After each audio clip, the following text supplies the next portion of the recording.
of people think that cannabis is just for smoking, but when they hear this song, they'll learn there's more to toking. 25,000 different things we can make from it, and if we give it a chance, we'll save the blinking planet. Food, fuel and medicine, necessities for life, a benefit to all of us, our wonder and delight. Within this smelly weed, there's more than meets the eye, so much, much more than smoking, it can cleanse our dirty skies. Cannabis, cannabis, we'll save the planet with cannabis. Cannabis, cannabis is a very useful weed.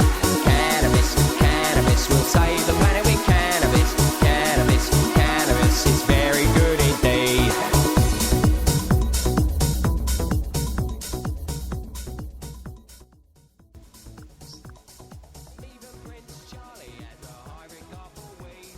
You're live anytime you want to start Oh, well, I talking. can still hear the music playing, so there you go. Right, here we are again. It's Tuesday, which is really our Monday, because there was a bank holiday. So, first show of the week, and it's time for Hemp.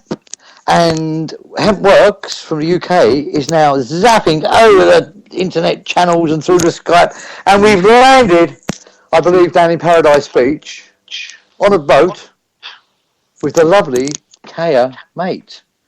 And with a surname like Mate, I presume that your parents were called Mate, and they mated and got you, the beautiful child. Hello, how are you? Oh, not too shabby for a Wednesday morning. Getting there, waking up slowly but surely, waiting for the caffeine to kick in. Wow, well there you go. Look, Kaeh's Wednesday morning, UK I'm Tuesday evening at 7 o'clock, and Casper, where the motherboard is, you're 11 a.m. How international is that? Hey, we've covered a 13-hour time zone or more, I think. Something like that. So, what are you doing? Right, I've read a little bit of your profile, and obviously we've had your good friend Jack on the show, who's an amazing character who I get on with absolutely. And you're one of the TV presenters that run around, in English terms, virtually half dressed in a bikini, which is fabulous, by the way.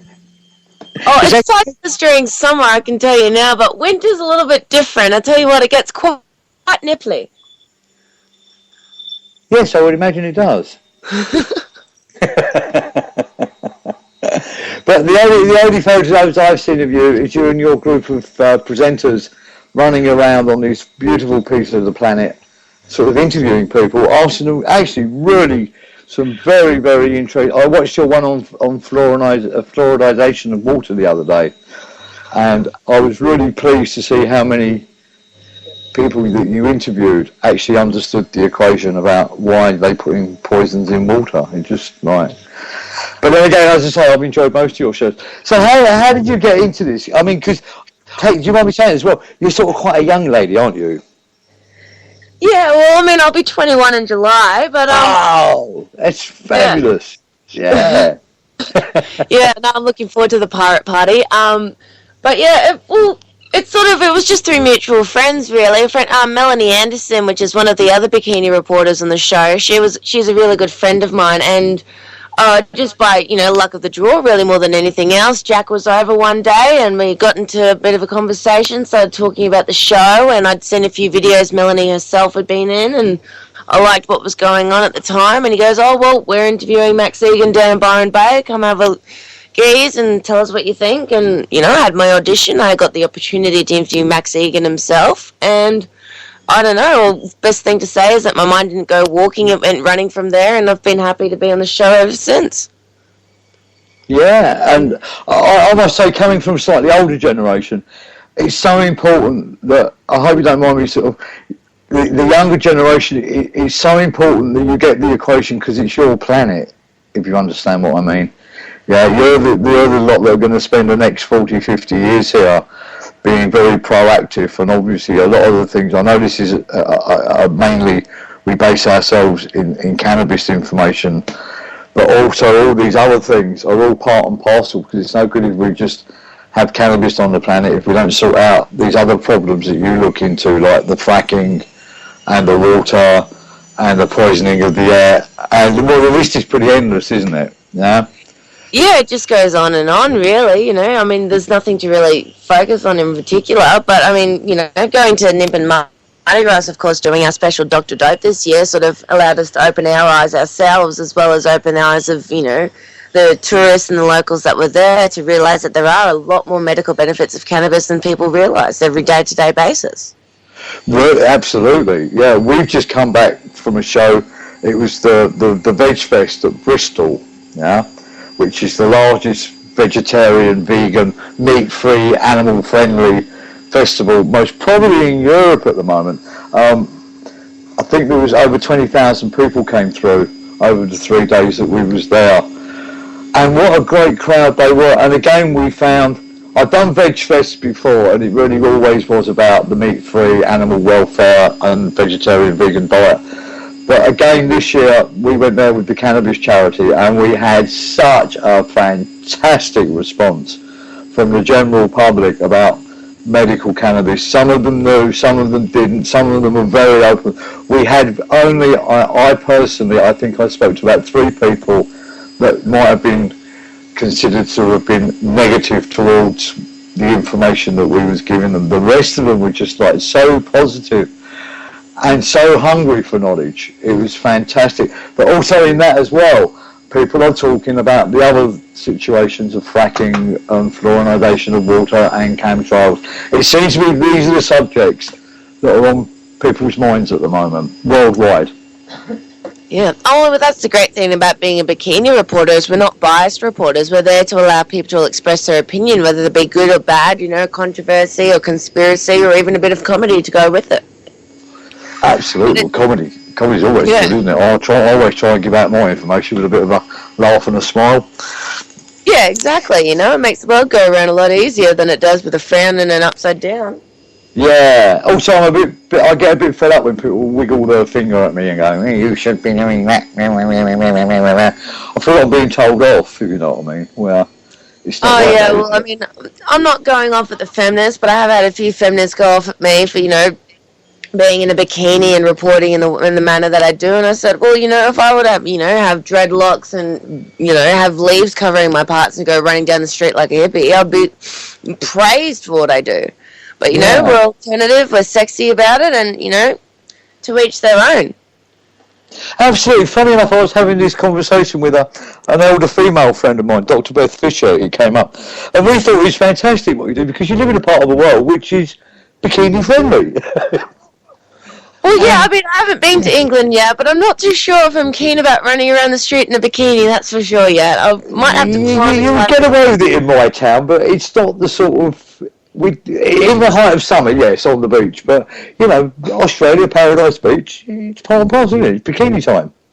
That's what it is. Yeah, exactly. I mean, it doesn't matter if it's winter or summer here. I mean, most girls run down the street half naked when they go out clubbing, unfortunately, you know, sort of thing. Yeah. Did you really look in the mirror before you went out, love? But... yeah,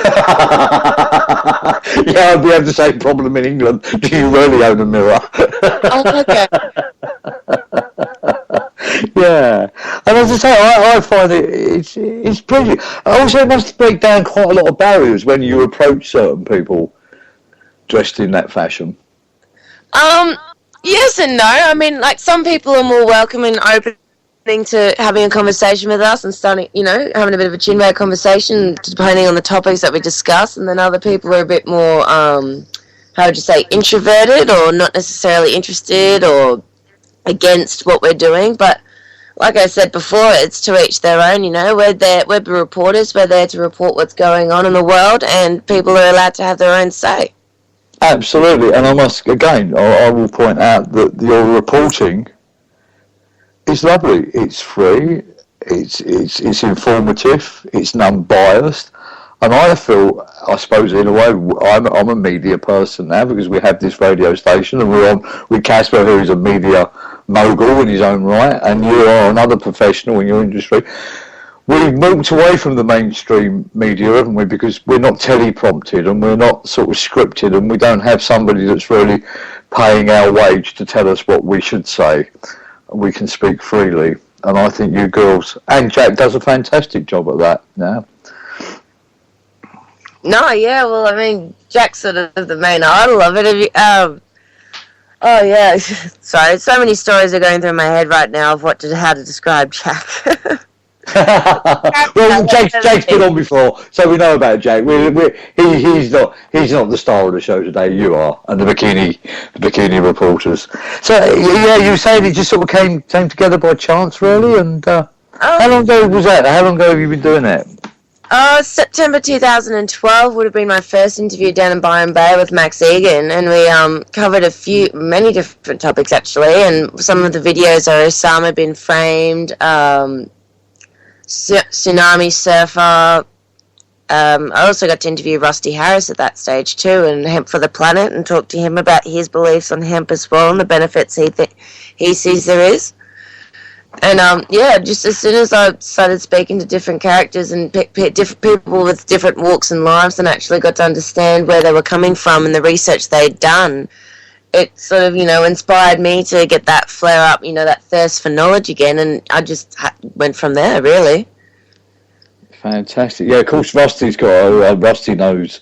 He's been doing this a long time, isn't he? About the activists of cannabis and all its benefits, medical, fibre, fuel. He's been around the circuit for a very long time.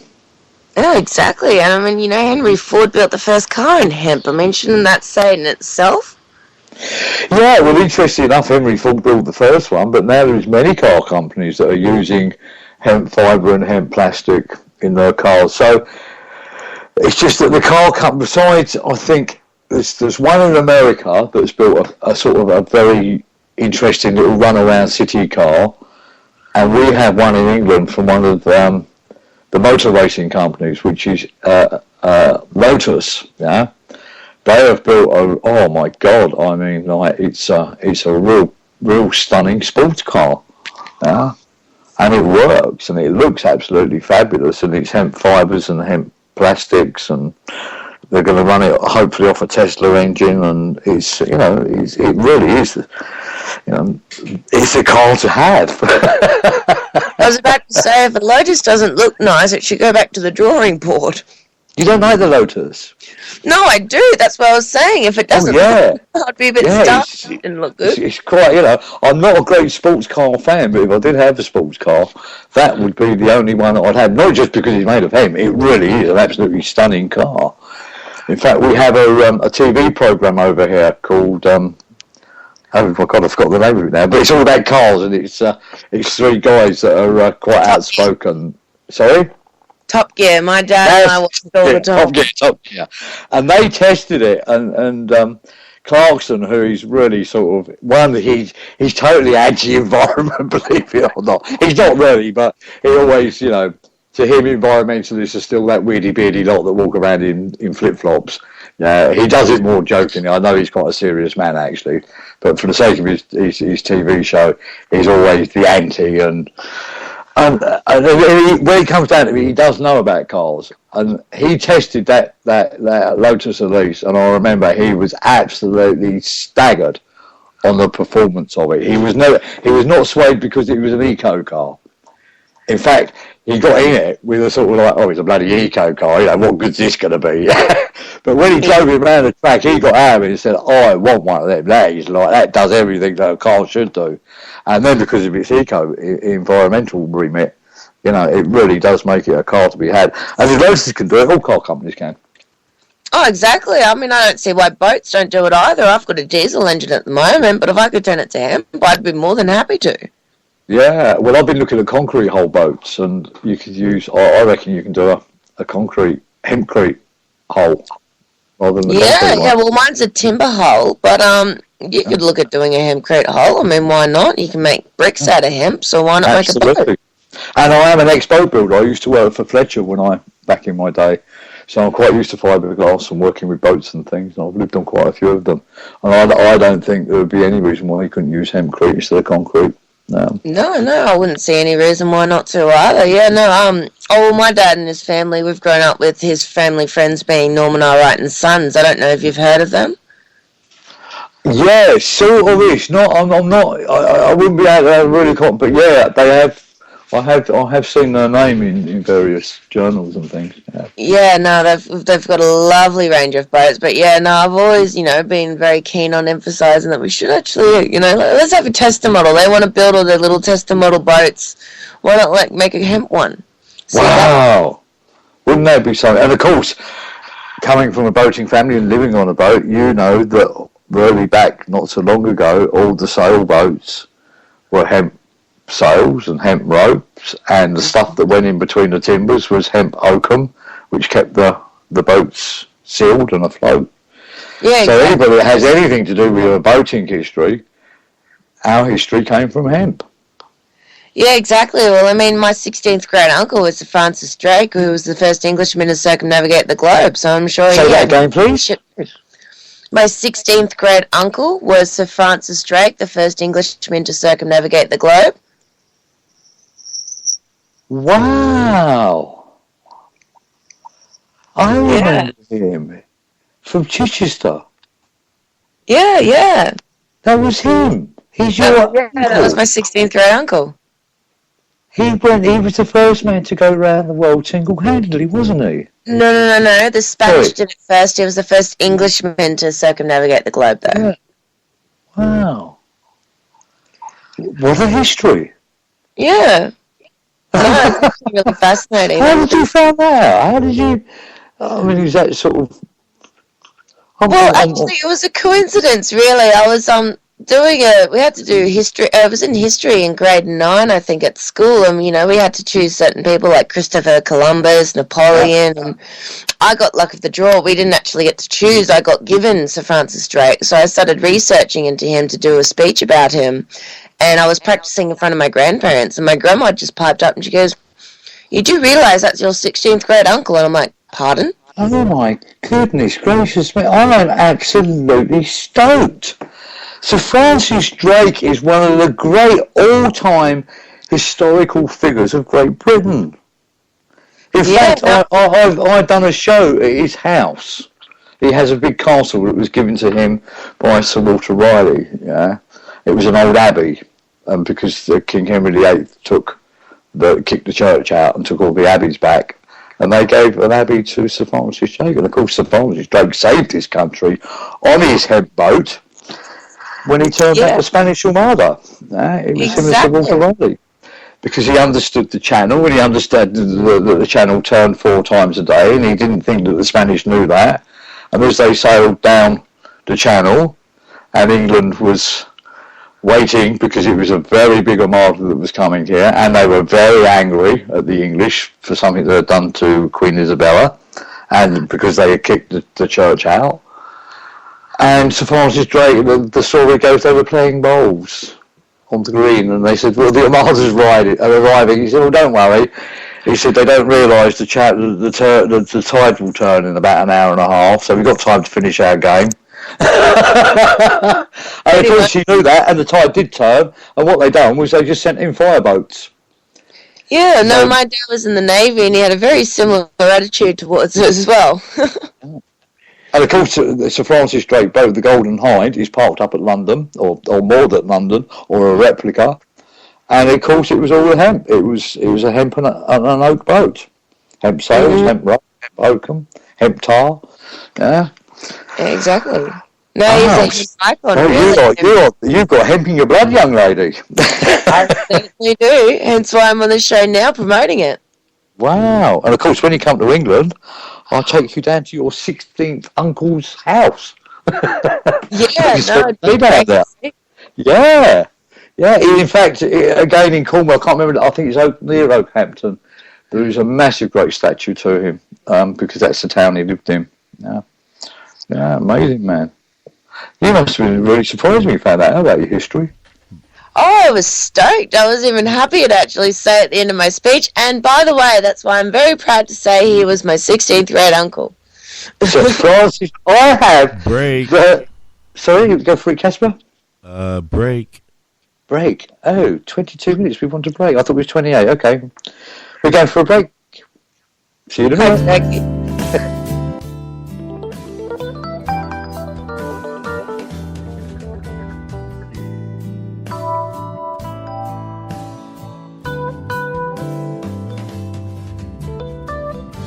You are listening to the Time for Hemp Global Broadcasting Network. Please share us with your friends.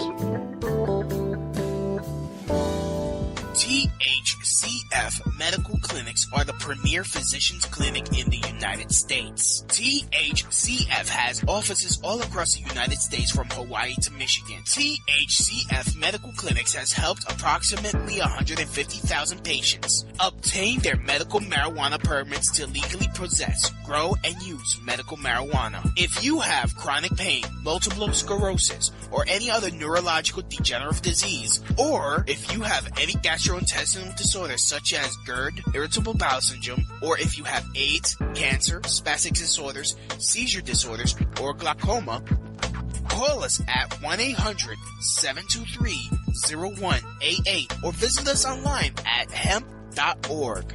Again, the number is 1-800-723-0188 and the site is hemp.org. I don't know about you, but when I cultivate my clones, I want to give each and every one the best chance to grow into a mature, healthy plant. But after a few cloning cycles, I experienced decreased root density, slimy stems, or even worse, no roots at all. Growers know that reusing cloning collars results in failed clones. And cleaning cloning collars between grow cycles requires extra work and decreases root density.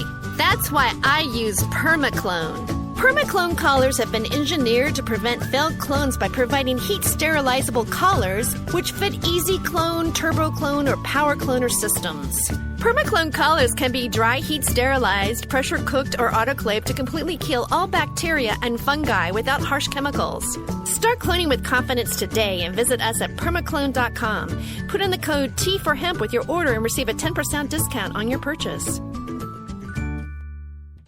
Indigrow is your source for affordable induction grow lighting. First discovered in 1891 by Nikola Tesla, Indigrow lights deliver 11 years of electronic sunlight to your plants. Indigrow lamps require less than half the power of traditional HID lamps. Converting to Indigrow lights means you'll cut down on your power bill with less lighting. Indigrow lamps also use 5 times less mercury than traditional fluorescent or HID lamps, making Indigrow not only energy efficient but environmentally friendly as well. No more switching out lamps between vegetative and flowering stages. As nature intended, your lights get a steady dose of UV light. That makes your plants grow healthier and stronger. Indigrow products are manufactured in San Diego, California, and come with a written 10-year warranty. What Tesla knew, then growers know now, is that Indigrow lighting is the cost-effective addition to your victory garden. To learn more or order now, go to inda-grow.com. That's INDA-GRO.com, or call 877-452-2244 to answer any of your questions. These guys really know lights. Indigrow really is your sunlight in a box. Have you ever had a problem with overcooking your cannabis oil? You probably wanted to rip your hair out when you burned off all the THC, right? I even cried one time when my brownies failed to make a good impression at the party. Well, I stopped crying when I found Magical Butter. Magical Butter is a device with a microprocessor-controlled program sequencer. It was designed by a scientist and a chemist to precisely extract the benefits of various herbs. Magical Butter easily makes botanical butter, oils, tinctures, lotions, sauces, and more. Magical Butter heats your oil and your herbs at the perfect temperature every time. Check us out at magicalbutter.com because it's magical. Okay, there's a lot of science and chemistry involved, but it sure works like magic. Education and information. See what all the buzz is all about. It's time for hemp. It's time for hemp. Hemp Works, coming from the historical town of Hastings in the southeast of England, and I am on the other end of my telephone the 16th granddaughter of Sir Francis Drake. Oh my God, that's like having the Queen online. It is, it's better than the Queen. Fantastic. I really am stoked about that. Anyway, I suppose we better move on from that subject, otherwise I'll end up talking about Navy things all night, which is, I do love the Navy history and the hemp history. So, right, so where we're at, Bikini Babes. So you went down to Nimbin as well. That was the big show down there a couple of weeks back, wasn't it? Oh, mate, it was, did you enjoy it? It was my 3rd year running, 2nd year for Aussie Beach TV, and there's never a moment at Nimbin that I don't enjoy. I mean, some people are very controversial about it, and they're like, oh, it's all this, it's all that, and I'm like, if you actually get to know the place and you're open-minded about it, it's one of the best places on earth. Like, the locals can be so accommodating and so loving, and you just feel that nature where you feel welcome and warm and loved, and I just love it. Yeah. It doesn't matter if I'm high or not, but I love it.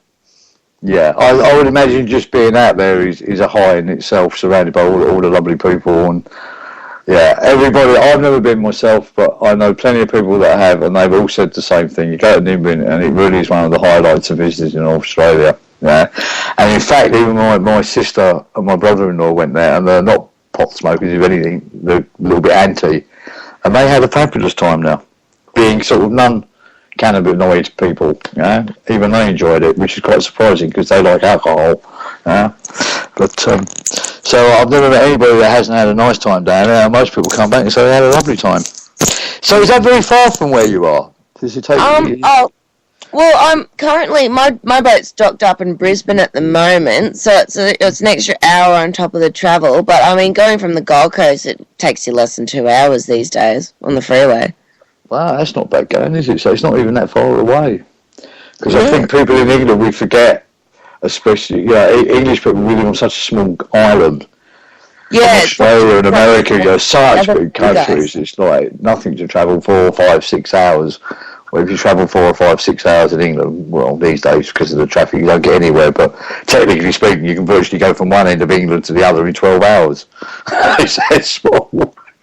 But that's getting from Brisbane to Sydney.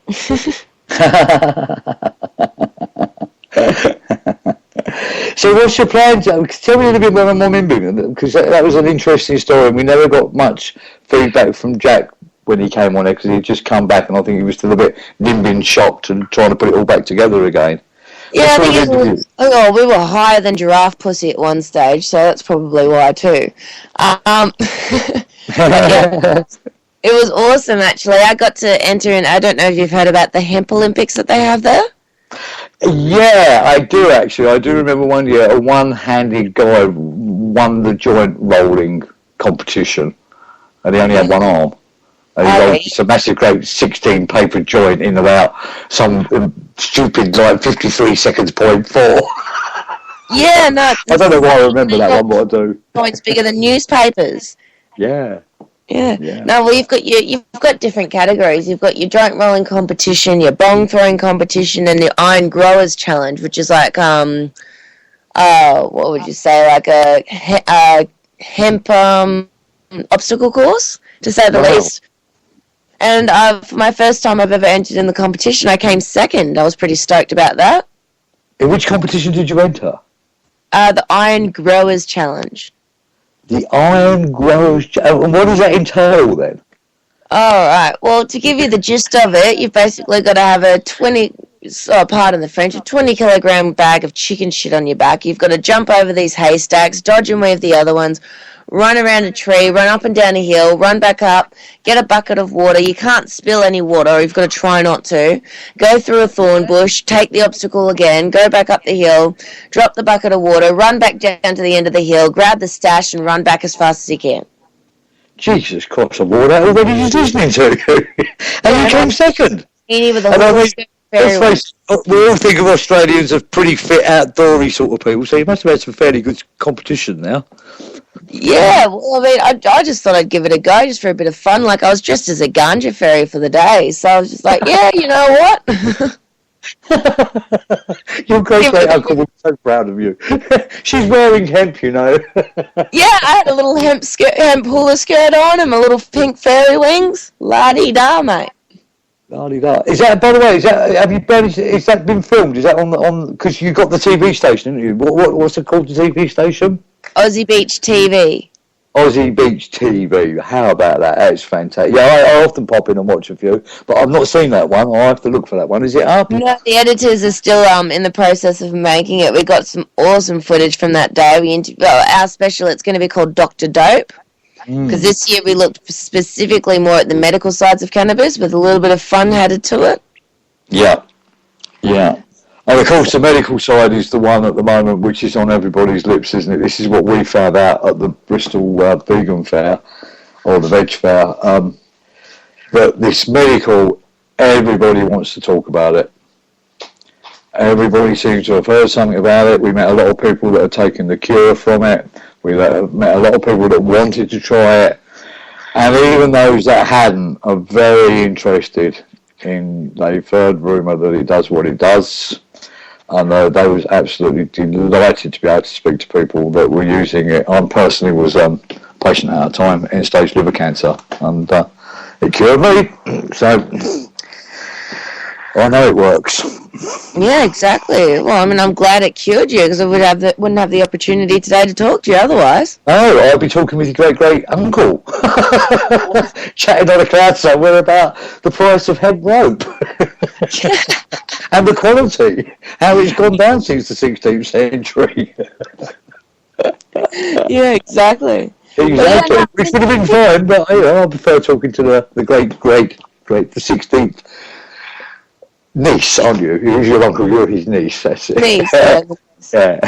But yeah, no, I mean, people need to realise and wake up. I mean, there's more omega-3 in one hemp seed than there are in the fish krill tablets that everyone's bloody raving about. You know, it's just like, wake up, Australia. Yeah, wake up world, really.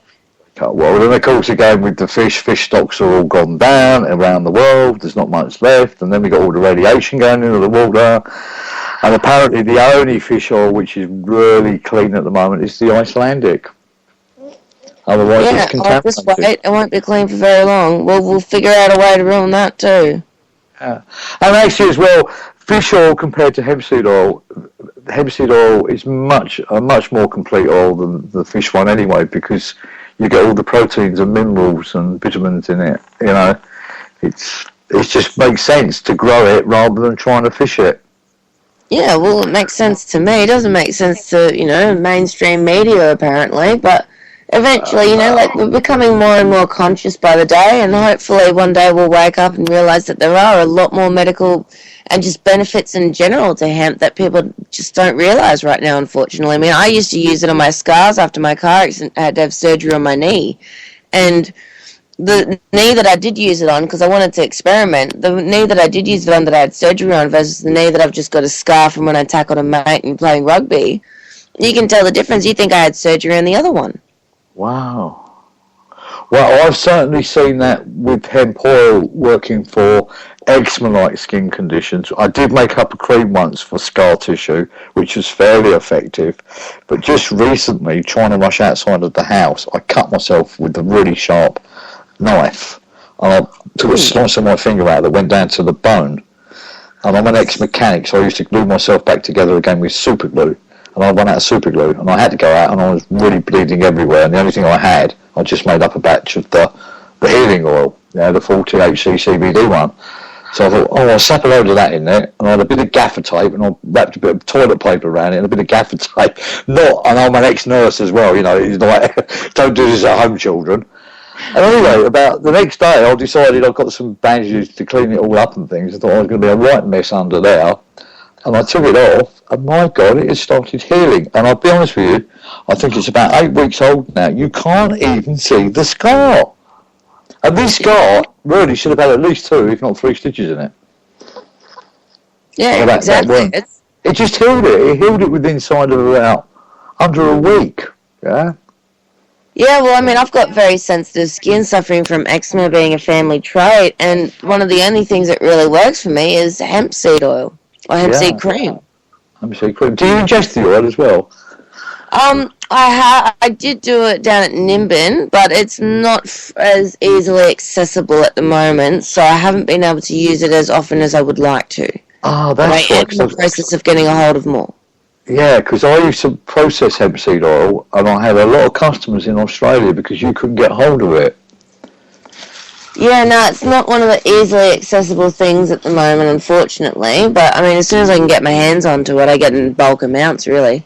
Yeah, and of course, again, even eating the seed every day is fantastic. Yeah.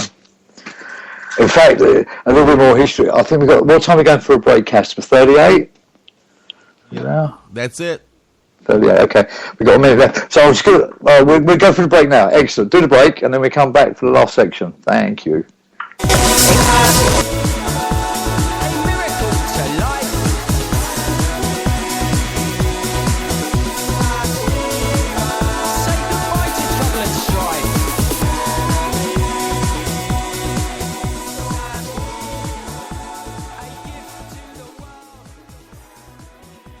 Have you ever had a problem with overcooking your cannabis oil? You probably wanted to rip your hair out when you burned off all the THC, right? I even cried one time when my brownies failed to make a good impression at the party.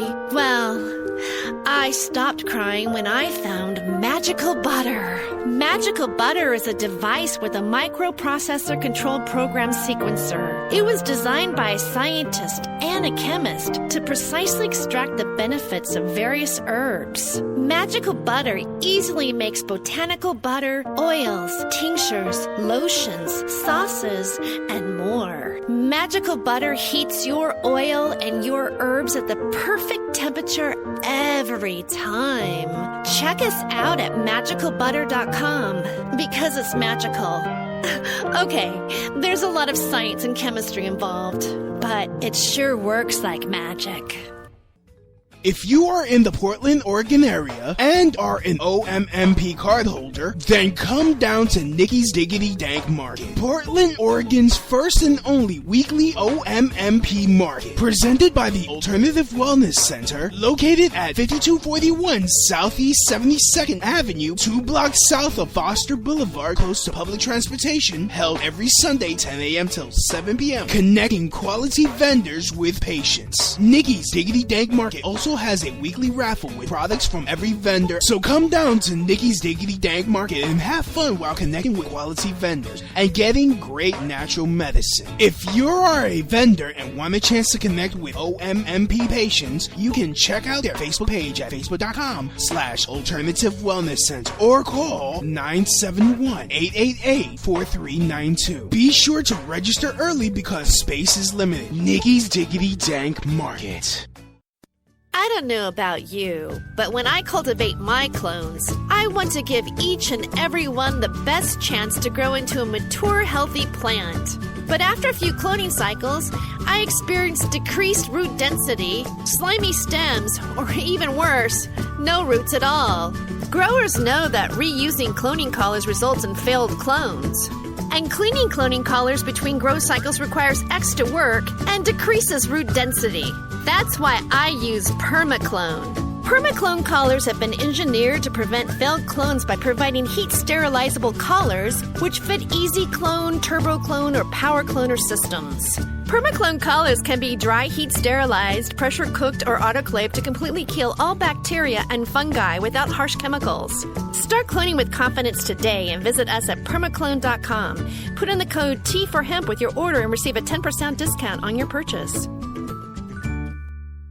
Headshot Canada. Based in Saskatchewan, Canada, it is shaking up the medical cannabis industry. Headshot Canada helps Canadian citizens in getting a medical marijuana license. They do this by filling out the paperwork. They also help explain your needs to your doctor and also help find the right strain for your condition. For this service, Headshot Canada charges a nominal fee of $100 and your participation in a research and development study to test the effectiveness of different cannabis strains on various medical conditions.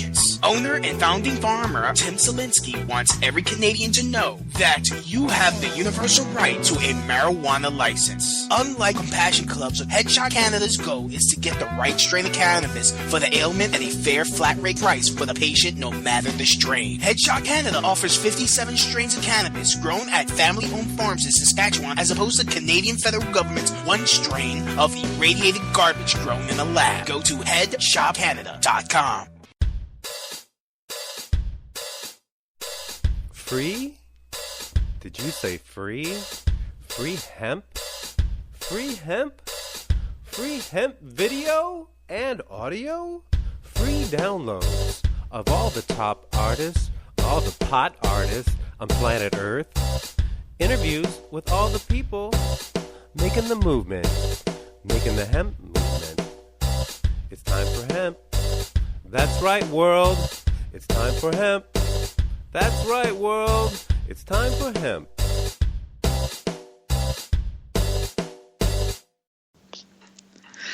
Hello, we're back again. Goes very quickly, doesn't it? Good day there. No, I love that. Do that again. I love that. Good day. G'day, mate. How you going? Good day, mate. Yeah, I have a son who's half Australian, born and raised in Australia. So I'm quite used to your lingo, darling. There was an episode of Flight of the Conchords, and there was this chick, and it was like, "Oh, so what's your name?" She's like, "My name's Kaether, like Keith with an A at the end, named after me dad." That's too Aussie for you, if any. Yeah. So, what should we do now? You want to do a bit of medical? Yeah, you want to talk about the medical side of things? Medical side. So, what's happening in Australia with the medical side?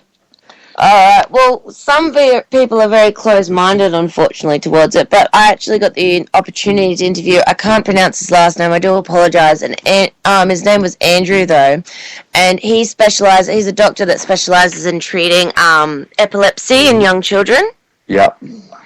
And he had a patient of his, and unfortunately she suffered very severely from epilepsy, and she was having 300 plus seizures a day. Yeah. And you can only imagine how, tragic that could be for her, let alone a family that has to support her with it. Yeah. And thanks to Andrew and his research and his scientific findings, and he was able to treat her with cannabis oil, she went down to less than 3 seizures a day, just after 1 day of being treated with the cannabis oil. This story is not unique, and isn't it fantastic? We've got kids all around the world that this is happening for. Thank God for that, because, as you say, imagine having a child that's having 300 fits a day. Yeah. And then you give them one little drop of a plant life, and all of a sudden you start to get your kid back, like instantly. Yeah, well, I mean, before they'd been treated with that, they wouldn't have been able to travel to Nimbin to come and say thank you to Andrew himself that day. No. I mean, the car travel alone would have been too long. She would have had too many fits, and then being in the sun for that long period of time, she wouldn't have been able to done it. You just couldn't have done it. You can't risk taking them out because you don't know when they're going to have a fit. You need everything around you, including the jump start kit, just in case they go completely grand mal and the little bodies give up. Wow. So yeah, the liberation and freedom that this plant can give children, that alone, if it didn't cure anything else, that is the reason why this plant should be totally legalised right this minute everywhere around the world. But as we know, it doesn't just stop there. It cures virtually everything. Yeah. I'm in complete and utter agreement with you, mate. It's just unfortunate that mainstream media can't cover these certain topics and show people. I believe, as I was saying, we are now the three of us that are on here right at the moment. We are the news media. We are the news professionals. We are getting in there where the news media, the big news media, is failing to go, or is either too frightened to go, or is not allowed to go. We are the new media stations, 24/7 around the globe, with our TV stations and our radio networks, and we're getting the story direct from the street about how the people feel. And to me, that's what news media used to be. Not this stressed up. Difference. Yeah, they're not news media anymore. They're just political channels for whoever pays them, as far as I can see. I don't even bother watching them. They're so biased or so made up. If I want to know what's going on in Australia, I'll go on Aussie TV or Jack or yourself, because that way I know that I'm getting the truth. Yeah, exactly. Or Truth News Australia as well. They do the same thing. Marcus Forrest did an interview with Sue James about it at the Bentley blockade when we were, that was last Sunday. No, sorry, the Sunday before last, we went down to Bentley, which is a little bit west of Ballina, near Nimbin again, and we were against the coal seam gas industry. Yeah. Is this what you call fracking? Is this what we're getting called fracking in the UK? Yeah, frack, Similar, isn't it? Fracking. Again, So another global problem. They seem to be wanting to rip our planet to pieces with this ridiculous fracking. When I know, and I've proven it, that by growing hemp you can produce a lot more clean fuel year on year out without wrecking the environment. So it doesn't even make financial sense. Not only that, but when you grow a crop of hemp, it improves the quality of the soil after you've grown the crop. So wouldn't it be, especially in Australia, with the dry and arid lands that we have, to improve the quality of the soil? Wouldn't that make a lot of sense to some people? You actually reclaim the land eventually. Season by season, it will lay topsoil down. It will start the process, the cascade and the entourage effect. So you will end up with new soil, you will end up with new rain clouds because it brings down the rain and makes a big pump, and you will actually be able to claim that. It's just a choice. Would you rather live next to a hemp field or a fracking field? Come on. Not every time. I mean, you don't have to. Who would want to live next door to a fracking field? Well, unfortunately, obviously, those who are misinformed do. They actually want to live next to it. Well, when it turns up on their doorstep, I'm sure they'll be the first ones to want to move when they can start setting fire to their water and their animals all stop flapping dead. And it's not even a pleasant sight to look at. At least a nice hemp field, I think, is a beautiful sight. Oh, and the birds and bees like it, and all the animals like it. So that says it all, doesn't it? So was there a good response? I know he was going to do medical. Fracking's quite close to home down here because we have a site just down the road from us, a beautiful old little English village that they're determined to tear up for the sake of getting a few barrels of this tar sand gas out. So was it a good response down there? Good turnout? An amazing response. We were actually able to lock the gate and get the and stop them from actually doing it. Well, for now anyway. Hopefully forever. Yeah, hopefully forever. We will stop you forever. We're not allowing this. Planet Earth has said no. France has banned it totally. There's quite a few other countries now that have just said no. Why are we having this? Yeah. No, exactly. Well, I mean, they've looked at the short and long-term effects of it and realised that it's not even worth it. Of course it's not. It's very short-term. And as I say, by planting them, you can produce more fuel anyway. Yeah, well, I mean, like we said, we're slowly waking up. Slowly but surely we'll get there. Yeah. Especially with people like yourselves going out and telling them. Hey. I saw a video as well. Have you come across this little girl that done a fracking song? She's about 12 when she done this rap fracking song. Amazing little girl. I watched a video of her the other night. I was really impressed. And she really had the crowd going, as 12-year-old. Look at it when I get off. Oh, yeah, no, I have to have a look at that, actually. I think so. I think Jack did mention that to me, but, I was battling the flu the other week, so I've just been on the mend from that. But I will actually look that up. Yeah. Sounds interesting. She get Ellen DeGeneres to put it on her show. She always likes having little kids with their songs and dances and everything. Yeah, and this little girl is so well informed the way she says, not fracking, what are you thinking of? This is my planet. I've got to live here for the next 10, 20, 30, 40. Yeah, all these years. Yeah, exactly. Well, I mean, our generation needs to realise we're not only, our generation's not only going to be living for the next 40 years there, but we're raising the next generation as well, and we have to provide the planet for them. Of course. This is what it's all about, isn't it? No good one generation coming along and just wrecking it all with no thought for the next one that follows it. That's so short-term, it's unbelievable. It's just unfortunate we can be very selfish sometimes, and it's a little bit, like too late sort of thing until we realise that what we have done and the repercussions of our actions. So hopefully we wake up now and we start making a change for the future. Yeah. I think what we're finding in the UK as well, UK is very slow to wake up. But from what we saw this last weekend, when people do understand the equation, they get behind it really, really fully. Yeah. It's not a slow wake-up process now. It's a very fast one. Yeah. And especially when we find out the problems that you're getting in Australia, we're having in England, we're having in Iceland, we're having in South Africa, we're having in South America, we're having in America. It's a global problem.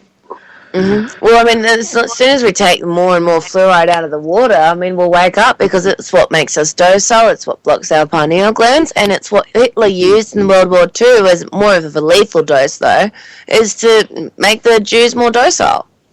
Yeah. He implanted fluoride in the water back then as well. Yeah.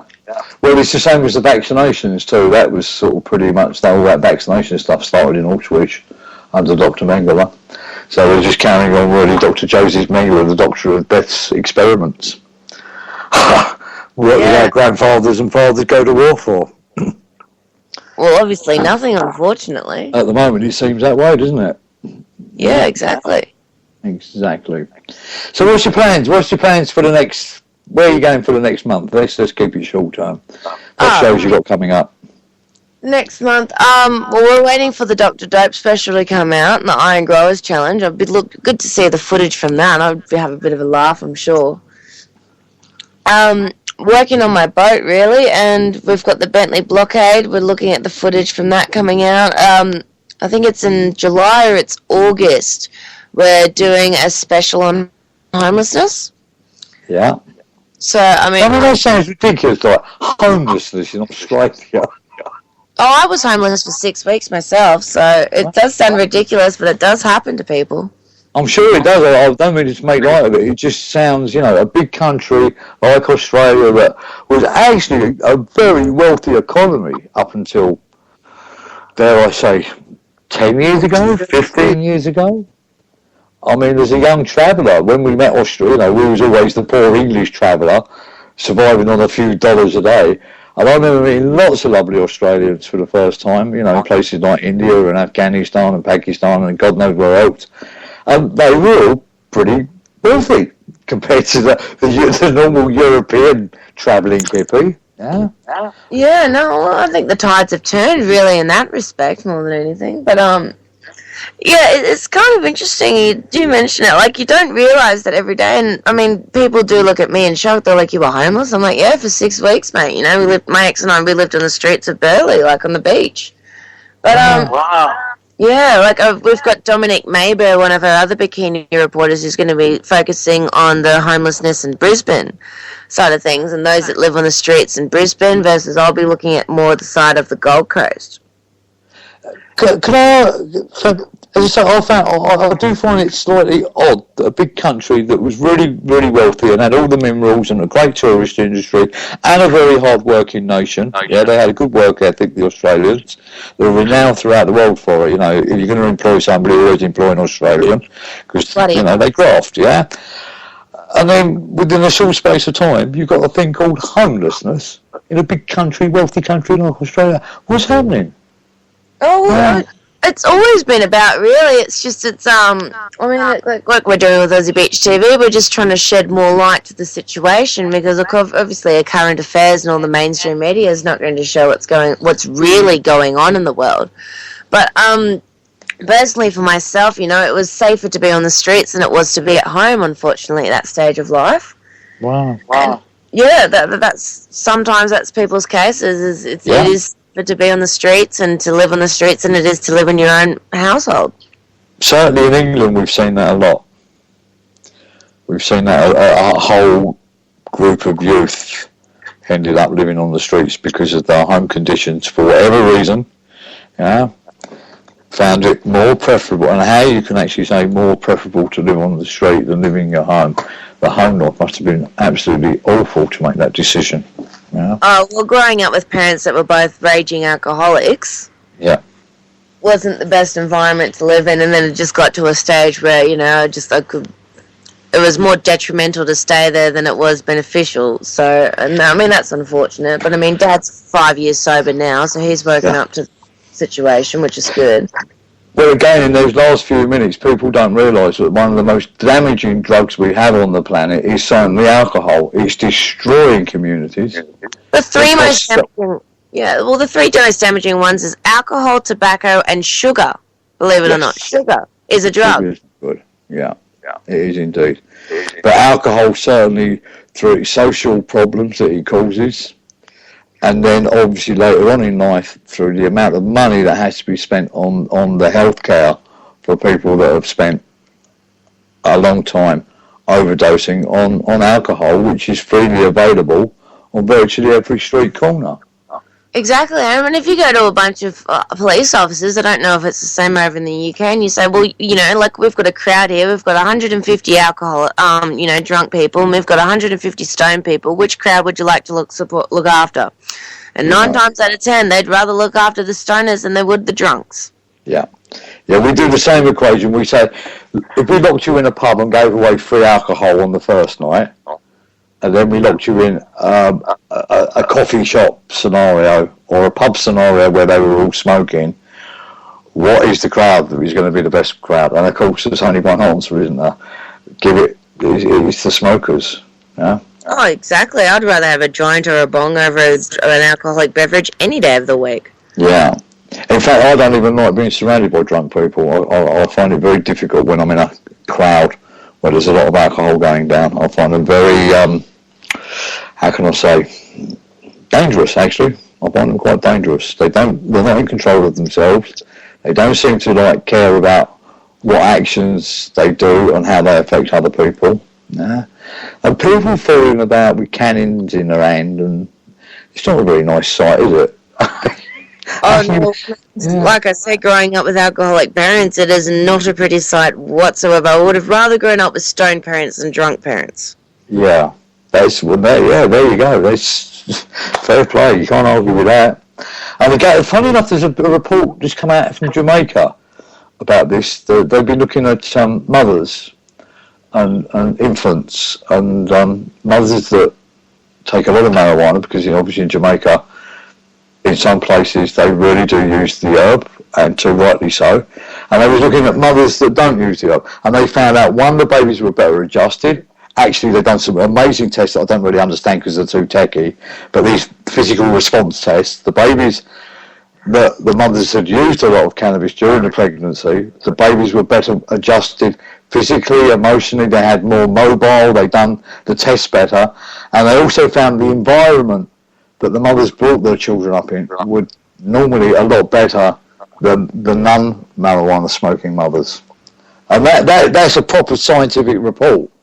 It wasn't about marijuana's good for you. This is just facts on a data sheet. Yeah?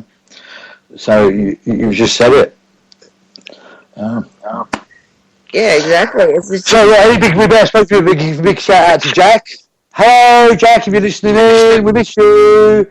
I'd like to give a shout out to the Hemp Works charity UK.org, and a thank you to Fest for inviting us down to your wonderful show at the weekend. We had a marvellous time there.